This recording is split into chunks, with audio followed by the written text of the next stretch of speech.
Buonasera a tutti, è un grande piacere darvi il benvenuto e soprattutto dare il benvenuto ai nostri ospiti Gianni Amelio e Luigi Locascio.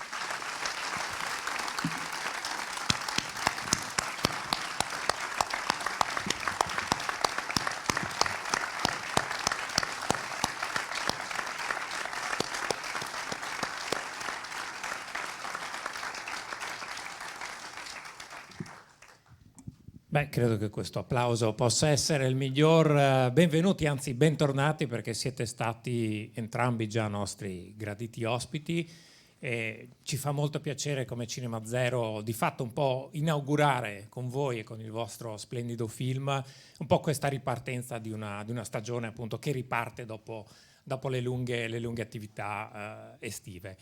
Il film arriva direttamente dal Festival di Venezia, dove è stato presentato pochi giorni fa, e quindi siete già appunto in questa lunghissima tournée di accompagnamento. È difficile trovare le parole per commentare una storia così forte, e che è stata da più parti sottolineata come necessaria e attuale. Sono due aggettivi che credo essere molto calzanti in questo caso e su cui mi piacerebbe ritornare. Però prima vorrei chiedere a Gianni Amelio un piccolo passo indietro. Ogni film suscita, credo, in ognuno di noi una sensazione, un ricordo, un'emozione. Lo vediamo tutti insieme, eppure ognuno prova delle emozioni personali. Io quando ho visto il film, una delle scene, uno dei passaggi più forti è proprio stata la scena del processo, della fase processuale, dove non sembrava di assistere a un vero e proprio processo, ma quasi ad un'inquisizione. E così, per curiosità, poi, dopo aver visto il film, sono andato a rivedermi alcuni degli atti processuali in cui si definisce Aldo Braibanti quasi come un diavolo. Lo si etichetta con degli appellativi diabolico, insomma, che proprio rimandano a questa immagine. E quindi la prima suggestione che mi sarei aspettata, magari vedendo il film, forse la tentazione di dipingerlo all'opposto, quasi come fosse un santo. Invece tu glielo fai dire anche nel film, né mostro né martire. Sei riuscito a darne un'immagine assolutamente complessa, variegata, che restituisce tutta questa dimensione di grande complessità dell'uomo e dell'artista. Ma io ero là, nel vero dibattimento, nella vera aula. Avevo 22 anni e nell'agosto del 68 sono entrato in tribunale perché era una storia che mi riguardava molto da vicino e stavo male, avevo paura. E la paura nasceva dalla considerazione che al posto di Aldo potessi esserci io. Quindi quella crudeltà l'ho sentita sulla pelle, anzi, quando ho fatto il film ho perdonato tanto, ho perdonato quel linguaggio mostruoso. Non ho messo in scena una cosa che non sono riuscito proprio a fare. Alla fine della requisitoria del pubblico ministero, quando lui chiede 14 anni di reclusione e specifica un anno in meno dell'omicidio, è successa una cosa che credo non sia successa in nessun processo al mondo, un qualcosa che va contro la legge completamente, ma che la dice lunga. Alla fine il giudice si è alzato dallo scranno, è sceso e ha abbracciato il pubblico ministero. Se qualcuno si intende di giurisprudenza, di legge, di cose, sa che è una cosa da non fare. Cioè il giudice non può essere di parte in quel momento. Questo per dire il clima di inquisizione che c'era in quell'aula. Cioè nemmeno il giudice si è trattenuto dal dire bravo a quel criminale che parlava di Aldo Braibanti in quei termini, e poi è tutto vero, tutto, io non è che ricordo, perché sono entrato nell'aula, questo me lo ricordo bene, quando ha deposto la madre, però non c'ero quando il pubblico ministero ha fatto la requisitoria. E io mi chiedo come si possano usare contro chiunque, qualunque essere umano, degli epiteti di quella natura. Quell'uomo ha detto, e io l'ho sentito con le mie orecchie, si vantava di aver avuto rapporti con un negro e i negri sono una razza che ve la raccomando. Beh, insomma, e andrebbe punito lui per questa cosa, no?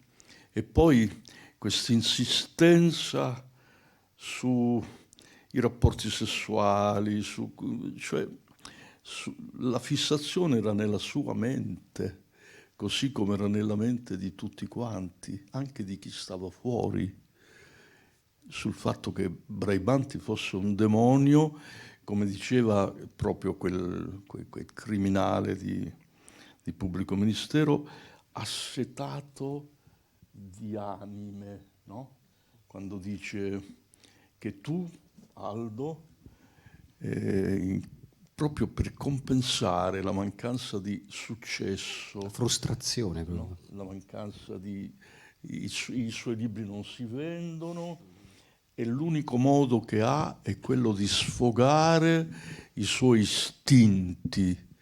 Ma c'è sempre questo linguaggio che era poi un linguaggio tipico dell'epoca, insomma, qualcuno forse della mia età se lo ricorda, no? Cioè, a parte tutto quello che era il frasario che riguardava un omosessuale, insomma, in ogni regione c'era un modo per definirlo, per chiamarlo, per insultarlo, però in quel processo praticamente sempre per nascondere qualcosa che sul codice non c'era, si esasperava il concetto di demoni. Aiutami, tu che sei molto bravo. Prendo tempo per pensare. Di Demonia, demonicità. Demonicità. Di demonicità. Diabolicità, così col Sì, diavolo. no, ma era proprio un demonio, cioè loro cercavano anticristicità, perché lo chiamano proprio anticristo a un certo punto.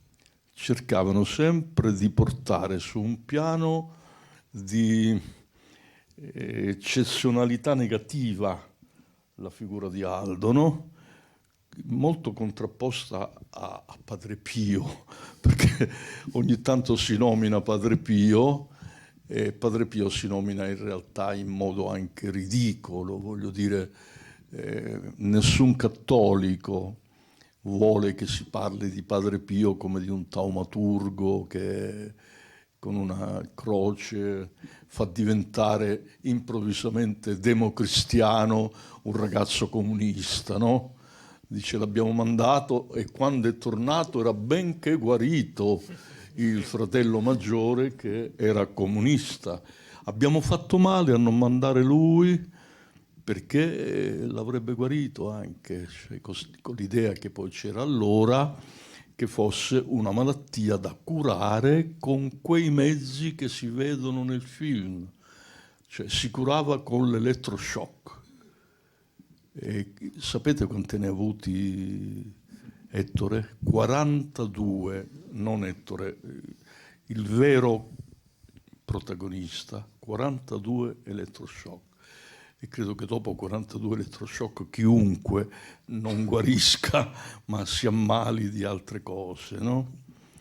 E quindi, se ricordo bene la tua domanda, perché ho parlato molto, diciamo che io ero in prima fila 2 giorni e non c'era molta gente. Il produttore del film, quando ha visto il piccolo corteo, quando ha visto la poca gente che stava in fondo alla porta d'ingresso dell'aula, mi ha detto: ma Gianni, ma potevi chiedermi qualche comparsa in più, perché te l'avrei data, non dobbiamo pensare a fare un film. Dico, non c'era nessuno.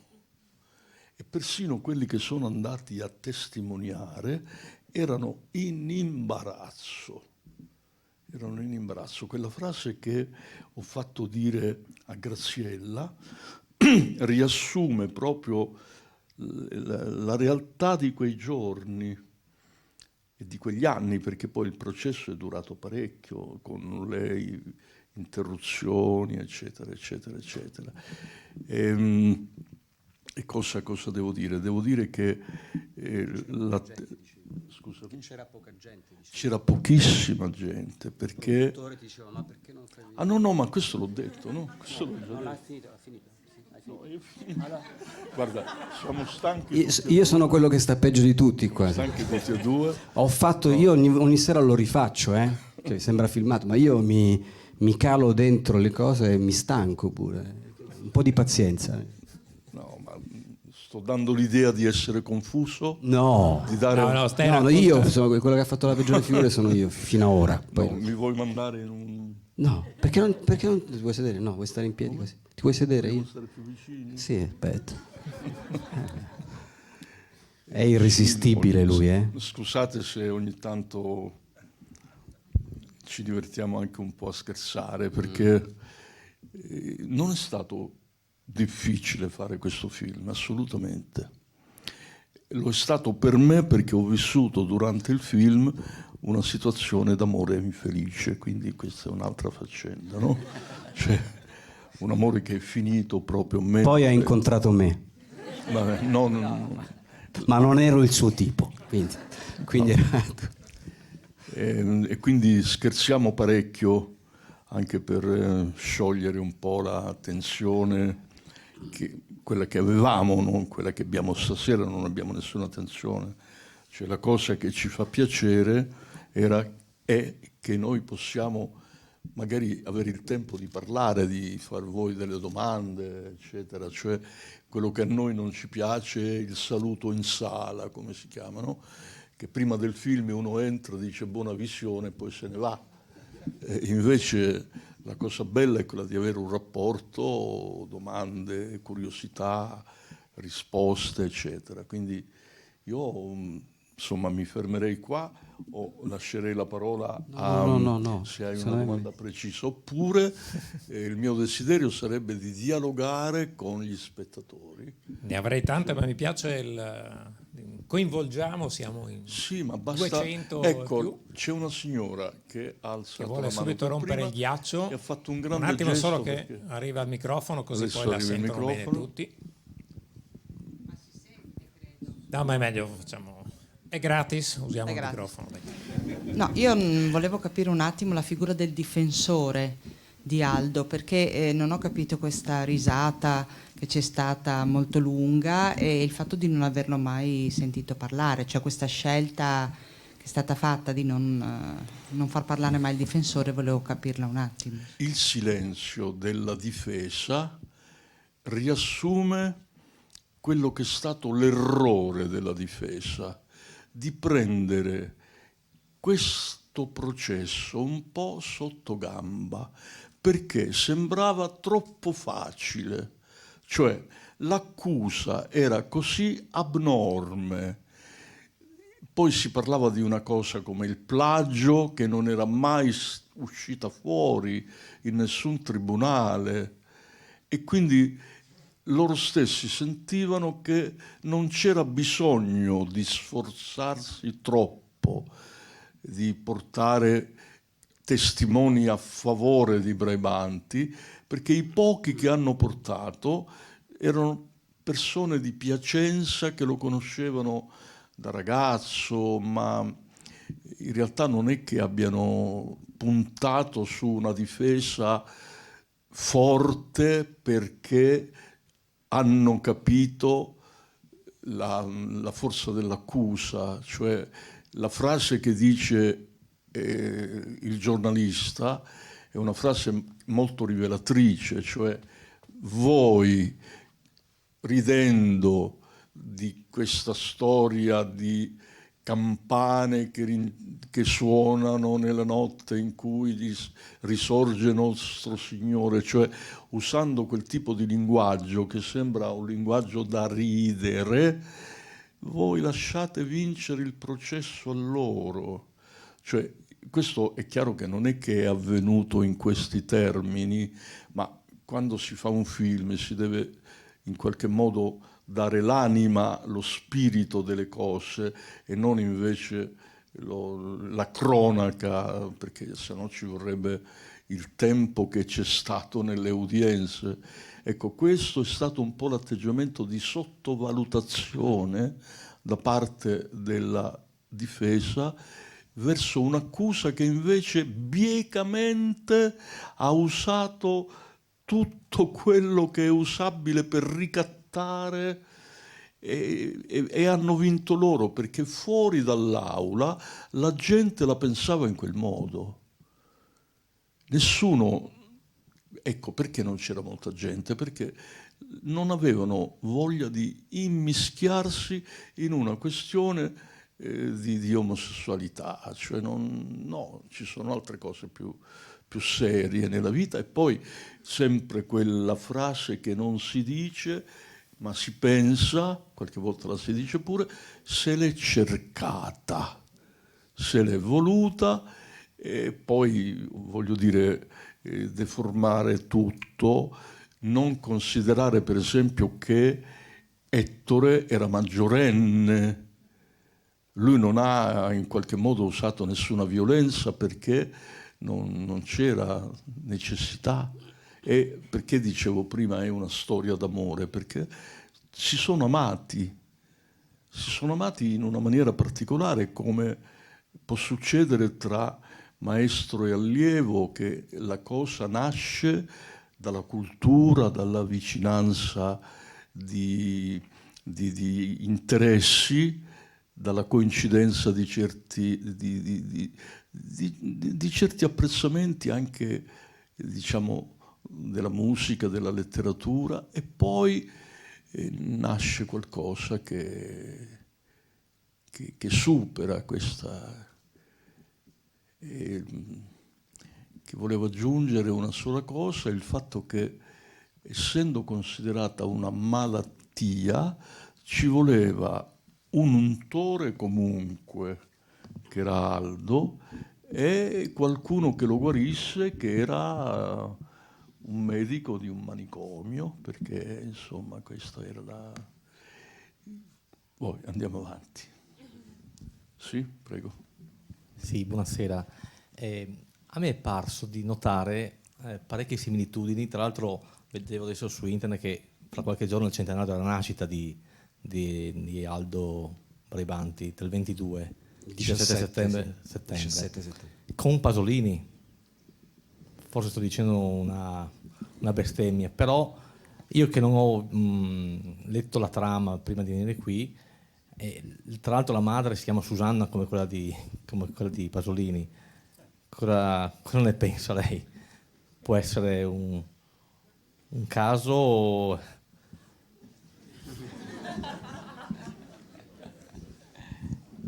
Momento di suspense. Lo vuoi dire tu? Che non c'è solo Susanna, c'è anche Graziella. Graziella è la cugina di Pasolini, è il nome della cugina di Pasolini, Graziella Chiarcossi.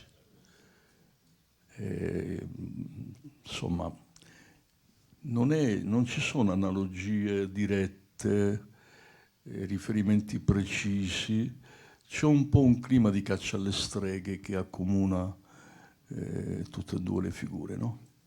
Diciamo che la tragedia di Pasolini si è conclusa in una maniera ancora più dolorosa, no?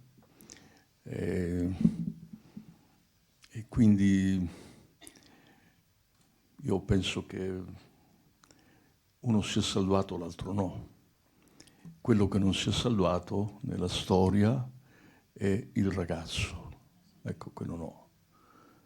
Cioè, io ho sempre avuto un'idea che non non so se sia condivisibile, che se non fosse morto, ma Pasolini fosse rimasto solo ferito, avrebbe per primo difeso Pelosi. Sarebbe stato il primo, lui, Pasolini, a non volere mandare in carcere Pelosi. Questa è una mia idea per quel che conosco di Pasolini, per quel che ho letto di lui, per quel che ho cercato di capire dai suoi scritti. Cioè, diciamo che la vittima della tragedia di Pasolini era una vittima che poi non ha pagato molto, però Pasolini non avrebbe voluto fargli pagare niente, perché sì, è giusto che non paghi quando poi hai 17 anni e ti trovi dentro una situazione che comunque è una situazione che non hai provocato tu solamente, no? Però se parliamo di Pasolini andiamo proprio su un altro terreno, sì. quindi se stiamo su Braibanti parliamo invece di un'altra cosa, però parlatene voi, parlate anche con Luigi, cioè su quanto di attuale ci sia in questa storia degli anni 60. Ecco, io ritengo che oggi un processo per plagio non potrebbe esistere, anche per il fatto che grazie ai radicali non esiste più sul codice penale italiano il reato di plagio. Però a parte questo, noi viviamo in una società dove la libertà individuale, i diritti della persona vengono calpestati e man mano che andiamo avanti nel tempo c'è un odio sotterraneo che poi emerge anche in fatti piccoli apparentemente. Vi dico solo una cosa che mi ha colpito qualche giorno prima di partire per questo giro e per Venezia, eccetera. Una signora al telefonino sta parlando con la polizia perché arrivi subito a fermare due ragazze che si stanno baciando. Ma siamo matti, ma non dico dove viviamo? Dove andremo a finire? Scusate il termine, scusate la frase banale, ma voglio dire, quando insomma qualcuno addirittura si arroga, è giusto il verbo? Sì. Tu mi chiami solo per confermare, io sono il notaio, allora sì, può dire arrogare, sì, prego. Guarda, io mi sento molto televisivo, sai perché? Tu sembra una frase equivoca, tienilo in mano no, tu. Per la prima volta nella mia vita prendilo, impugnalo. Guardate così cosa sì, faccio. È così è più zecchino d'oro, così però. Sì. Vabbè. Ho sempre sognato di fare questa cosa, sempre. Era l'obiettivo anche di questa serata. Il gesto che fanno tutti i cantanti a Sì, Sanremo, esatto, no? a Sanremo, sì. Non so, c'è Sì. qualcuno Io lo abbasso, per esempio. Io. Insomma, qualcuno lo abbassa, qualcuno lo alza. Diciamo che comunque è insomma, si agisce sull'asta, sempre. Sull'asta. Sempre gli stessi discorsi facciamo. Quanto sei pesante.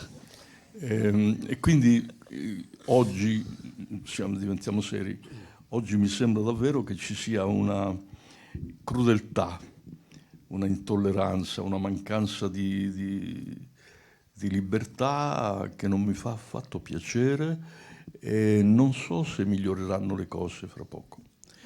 Un uomo politico ha detto agli omosessuali: avete già come si chiamano, i diritti, le coppie di fatto fondamentalmente, le cose civili, come sono? Le unioni civili. Le unioni civili, che vi serve più? Avete già troppo, basta, no? Perché chi le dà il diritto di intervenire sulla libertà di un altro? Perché quest'altro è diverso dalla norma? Non ci sto.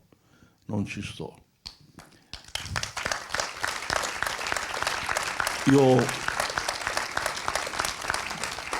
ho sofferto molto quando è stato bocciato il disegno di legge Zan. È stato un brutto momento. E poi qualcuno ha detto: ma ci riproveremo, cambieremo qualcosa. Già il disegno di legge era abbastanza anacquato, diciamo, non è che chiedeva la luna. E adesso noi rischiamo di averlo affossato per sempre, non noi, ma chi l'ha affossato. Cioè io non vedo davanti a me un clima che promette libertà, questo tipo di libertà, no? I partiti sono quello che sono, tutti, e hanno interessi, io lo dico senza, che non sono quelli nostri.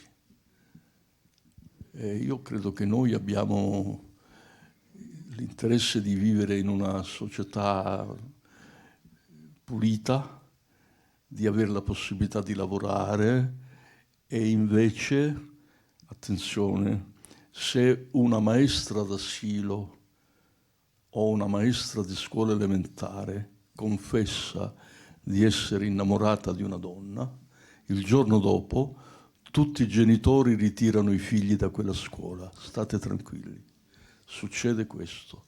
Ci sono delle categorie non protette.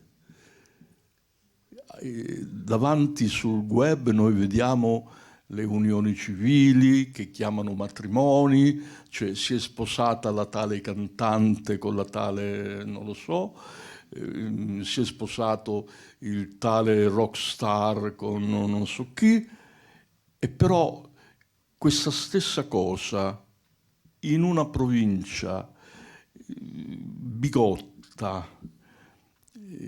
e diventa subito qualcosa di pericoloso. Io non credo che un maestro o una maestra elementare possano tranquillamente esibirsi ed esibire il loro amore, che è una cosa fondamentale, come fanno quelli che hanno, diciamo, raggiunto i fasti della gloria, come direbbe Graziella come dice Graziella nel film. Io mi sento un privilegiato perché parlo di certi argomenti che mi riguardano e ne parlo a voi, faccio un film, però non tutti hanno questa possibilità. Io vorrei che questo film fosse anche un po' utile, cioè che desse a chi non ce l'ha ancora il coraggio di uscire fuori, e a tanti altri che giudicano senza sapere, di sparire, di sparire non come esseri umani, per carità di Dio, ma di lavare un po' il proprio cervello, di cambiare. Lo chiedo con molta umiltà, di cambiare punto di vista, di cambiare sguardo. Anche una madre verso una figlia. Ieri mi ha detto una signora, mi ha detto: grazie perché da stasera io parlerò con mia figlia, con la quale non ho mai voluto parlare perché mia figlia è omosessuale. Però parlerò con lei. Questo per me è un risultato straordinario. Cioè, se io avessi seminato un po' di queste cose, sarei già contento del mio lavoro. Grazie Gianni per Grazie queste a voi. bellissime parole.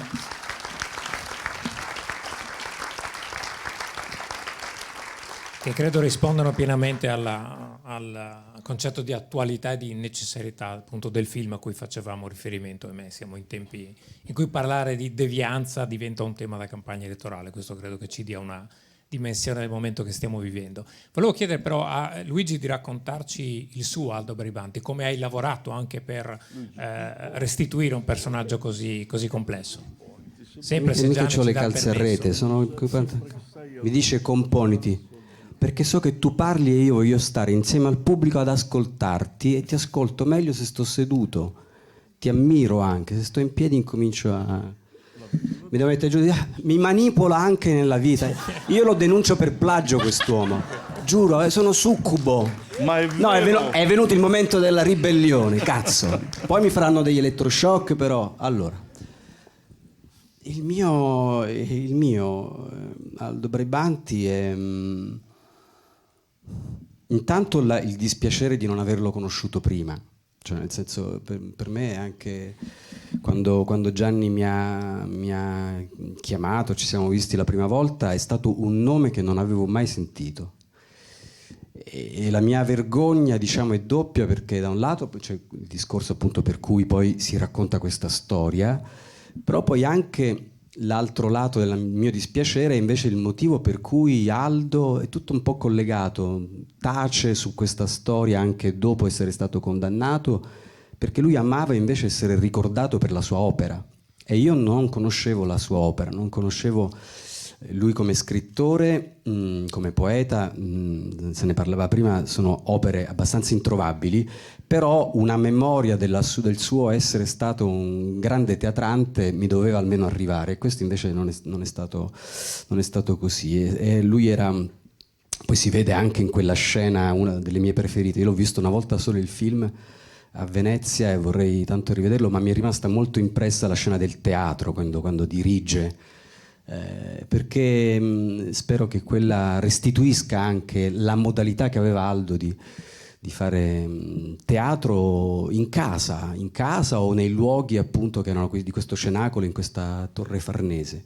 Quindi un drammaturgo, ma soprattutto un regista anche, che aveva trovato un modo di fare teatro che è stato all'avanguardia. Cioè lui è quello che ha cominciato quella che poi si chiama l'avanguardia romana, le cantine, no? Poi diventano le cantine. Lui è stato maestro di Carlo Cecchi, di Memmè Perlini, di Giancarlo Nanni, e poi anche di Carmelo Bene, che ricorda nella sua autobiografia che Aldo Brabanti è quello che gli ha suggerito il modo di dire i versi, per esempio. Io che amo molto Carmelo Bene, questa cosa non me la ricordavo. E quindi intanto il fatto, cioè la bellezza di cominciare da zero, da sotto zero, cioè non sapevo nulla. Gianni mi ha indicato alcune cose. La prima cosa che mi ha detto, e poi una cosa che lui ricorda ogni tanto in questi incontri che facciamo col pubblico, com'era Aldo dopo. Era una persona che sembrava avesse sempre qualcuno che lo inseguiva, che camminava rasentando i muri. Ecco, questa persecuzione che continua, una persecuzione che era cominciata già sotto il fascismo, perché era stato comunque un partigiano arrestato 2 volte, e questo gli consentì poi di scontare una pena ridotta, perché 2 anni, diciamo, dei 9 diventarono 4, poi da 4 passarono a 2, proprio perché lui era stato incarcerato e torturato anche dai fascisti. La madre, che è questo personaggio bellissimo, interpretato da un'attrice di cui forse, se capiteranno nelle vostre domande, insomma, parlerà anche Gianni, una donna fortissima che andò dal capo, cioè era la banda Carità Koch, andò lì a reclamare la liberazione del figlio. Tra le torture che facevano, addirittura gli tolsero proprio lo scalpo, cioè delle torture micidiali di cui Aldo non parlò mai, se non prima di morire al nipote Ferruccio. Gli raccontò in che cosa consistevano queste cose. Dice che appunto fu accolto da uno dei suoi persecutori già subito con dei cazzotti in faccia, senza neanche sapere qual era il motivo per cui si trovava lì. È un antifascista anche dal liceo addirittura. Lui fece il liceo a Parma e fu sospeso, gli misero 6 in condotta rischiando di essere bocciato l'ultimo anno, perché divulgò un volantino scritto da lui contro i fascisti. Ecco, mi sembra un paradosso che lui, che ha subito un processo per plagio, perché diceva che i fascisti stavano plagiando invece la gioventù, la stavano dirottando verso qualcosa di terribile, dei valori in cui lui non credeva, e chiamava i liceali alla rivolta, di andare contro i fascisti. Quindi c'è una persona veramente straordinaria, per cui il mio Aldo è, diciamo, l'Aldo smisurato, gigantesco, che io non posso essere, e a cui mi avvicino forse partendo dalle cose che mi somigliano di più. in particolare due. Una, appunto, il discorso del teatro, perché anche a me piace fare il teatro, sono anche regista, e quindi cercare di capire in che cosa consiste questo bellissimo momento di trasmissione anche di un sapere rispetto a un testo, a partire dalla drammaturgia, ma anche dal fatto di stare insieme, di questi corpi che si muovono nella stessa stanza. E questo sicuramente. E poi l'altro invece è la storia d'amore, cioè non è soltanto una cosa da indicare come un manifesto, come non c'è differenza tra l'amore omosessuale e l'amore come se fosse una bandiera che noi proponiamo. Io l'ho vissuta proprio come interprete, il fatto di vivere questo amore, la bellezza di perdermi nell'amore per questo giovane, proprio come con la stessa naturalezza con cui magari posso essere appunto il compagno di mia moglie, non so come dire, cioè con la stessa sensibilità, con lo stesso piacere di stare insieme, di trasmettersi delle cose, di fare una passeggiata. Ecco, questo a proposito di che cosa si propone questo film? Allora, è sempre il solito problema: a chi parla un film? Noi, mi sembra di capire, tra di noi abbiamo forse un modo di sentire comune, tant'è che siete qua, tant'è che nessuno ha fischiato, nessuno si è indignato e ci siamo tutti commossi. Che ne è di chi non ha invece questo tipo di sensibilità? Se venisse qualcuno che è un'amica della madre invece del giovane, come reagirebbe? Allora, secondo me l'unico, cioè la cosa che può essere un successo, non so come dire, cioè un traguardo che può raggiungere il film, è anche uno semplicissimo, cioè il fatto che non è un amore innaturale, non è un amore contro natura, perché questo è il concetto, cioè la persona viene discriminata non soltanto perché è un po' diverso, ma perché è contro natura, quindi neanche perché la malattia sa la natura si ammala, il contro natura invece è qualcosa di oltre rispetto al concetto di malattia, è oltre il concetto anche di perversione. Quindi se queste persone incominciassero a sentire la naturalezza del mio amore per Ettore, questo secondo me sarebbe un grande successo del film.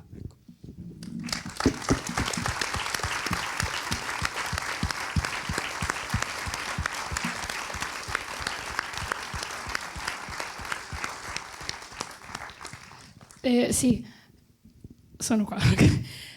In verità, allora vabbè, adesso mi è venuta in mente quest'altra cosa ascoltando quest'ultimo intervento, che è proprio il fatto che questo film, almeno per quanto mi riguarda, è riuscito a trasmettere amore, nel senso appunto di non semplicemente il tema appunto dell'uguaglianza, appunto amore, l'amore è uguale in ogni caso, in ogni situazione, l'amore è sempre amore, quindi però insomma, almeno per quanto mi riguarda, mi ha dato qualcosa in più, come se venisse dato per scontato appunto, però in senso positivo da questo punto di vista, e quindi si fosse fatto un passo avanti. Quindi in questo volevo ringraziare intanto, perché secondo me almeno per quanto mi riguarda è una bellissima cosa.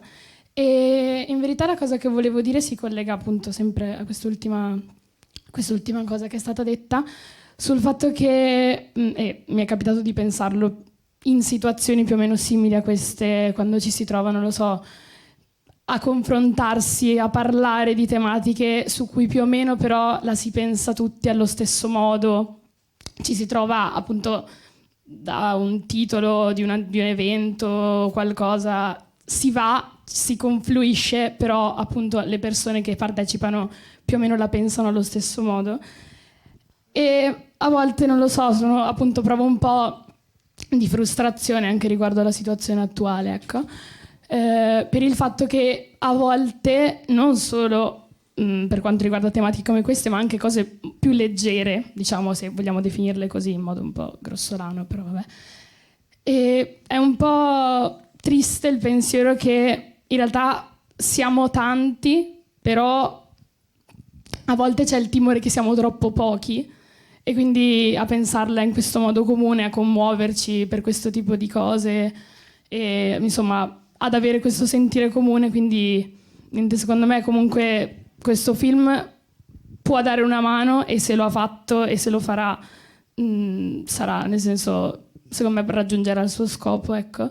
E me lo auguro, perché a volte insomma mi dà un po' fastidio questa cosa che a volte ci si trovi insomma a parlare, a essere d'accordo, però a volte c'è un po' anche l'altro lato della situazione, si ha il timore di essere troppo pochi, quindi niente. Era solo una domanda se aveste percepito anche voi questa cosa nella vostra vita, nelle vostre esperienze in generale, così.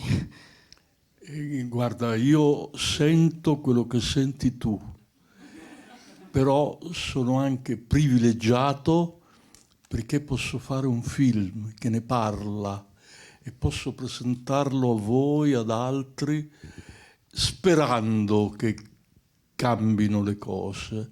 E questo non bisogna abbandonarlo mai, questo senso di positività in qualche modo, no? Io l'unica positività che detesto è quella del Covid, no? Cioè quella veramente ci ha fatto capovolgere un po' i valori, perché quando eravamo positivi, cioè quando pensavamo in modo, eravamo malati, dovevamo tenere la mascherina e via. Adesso che diciamo sembra che sia sorto il sole, dobbiamo cercare un po' di fare proselitismo, opera di proselitismo con coraggio, perché ci vuole coraggio sempre, E non ti regala niente nessuno, soprattutto quando tu sei convinta di te stessa e della pulizia dei tuoi comportamenti. Allora a quel punto tu devi diventare una guida, devi essere a capo di un gruppo che poi diventerà sempre più numeroso. Fallo. Cioè, Grazie, intanto... lo farò, lo prometto in questa Grazie. sala. Grazie. Grazie mille, grazie. Ecco, forse abbiamo un'ultima domanda lì, prego. Penultima, mi correggono. Penultima domanda, va bene. Ma non so se è una domanda, comunque io volevo dire che la risposta al tema, ai temi sono stati rappresentati in questo film ad un livello che mi ha emozionato, perché è culturale, perché è poesia, perché è teatro, perché è musica, perché è letteratura, e quasi questo, quando ho visto il film, mi ha superato l'indignazione per il tema personale, quindi sono stato veramente lanciato ancora più in su. E credo, e vi ringrazio perché la risposta e il manifesto che avete dato lo ritengo la strada per qualsiasi obiettivo. Mi sembra un finale meraviglioso questo. Condivido, Grazie. no. Grazie. È anche uno splendido auspicio, insomma. Grazie. No, io volevo dire, da amante del melodramma, c'è sto finale che coincide col finale della Ida. Lei oltretutto ha scelto un'edizione molto particolare, quella di Foncana, quella del Bade, eccetera. Ma io dico, melodramma non è una parolaccia, e possono coesistere in un film sia il melodramma che il realismo. Cioè, se io do questa lettura del suo film, un film realista al tempo stesso melodrammatico, lei l'accetta o lo vede come... Ma io lo trovo un elogio proprio il melodramma è la chiave per entrare nel cuore dei personaggi. Cioè io poi sono un frequentatore, non sono un melomane, non mi definisco melomane perché ho una cultura molto limitata. Io ho fatto delle messe in scena di opere, però insomma non mi reputo un conoscitore profondo.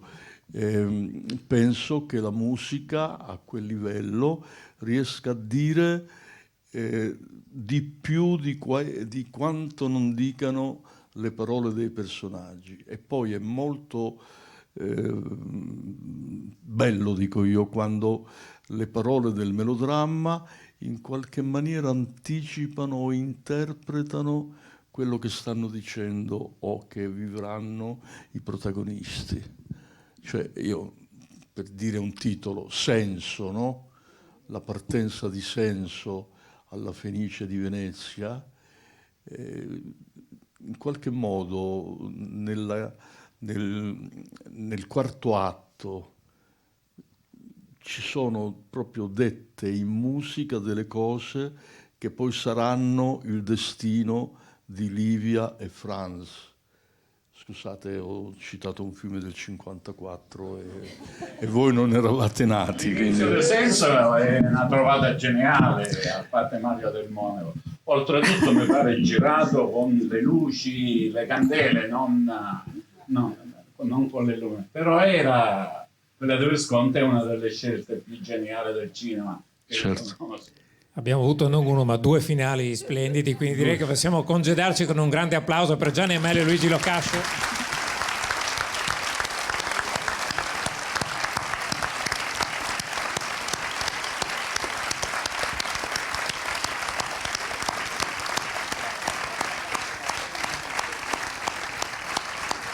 Ma scusa, Luca, no, fotografo. Possiamo portare una foto? Vieni.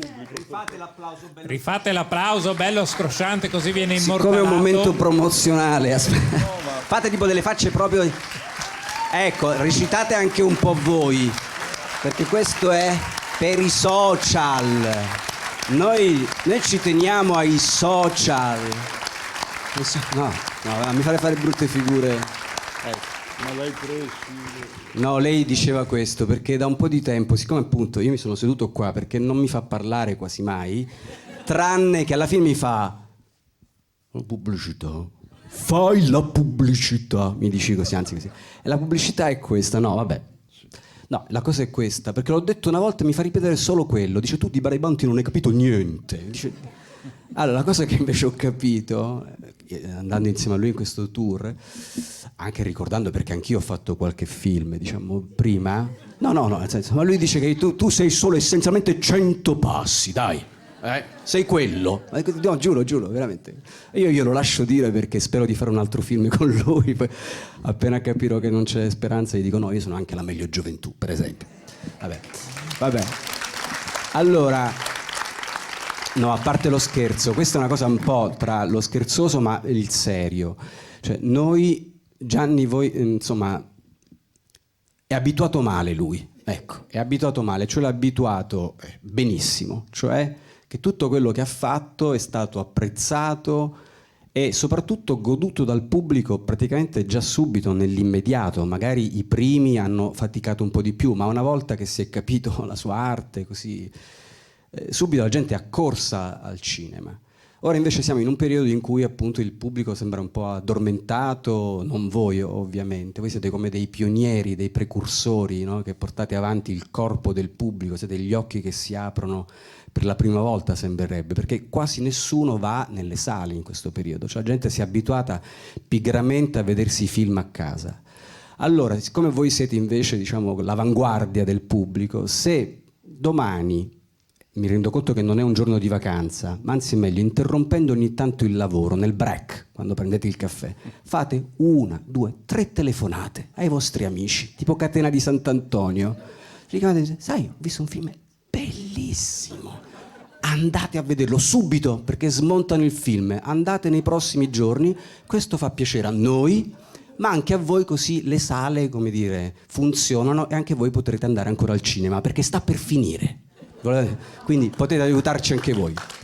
Grazie. Grazie, buona serata.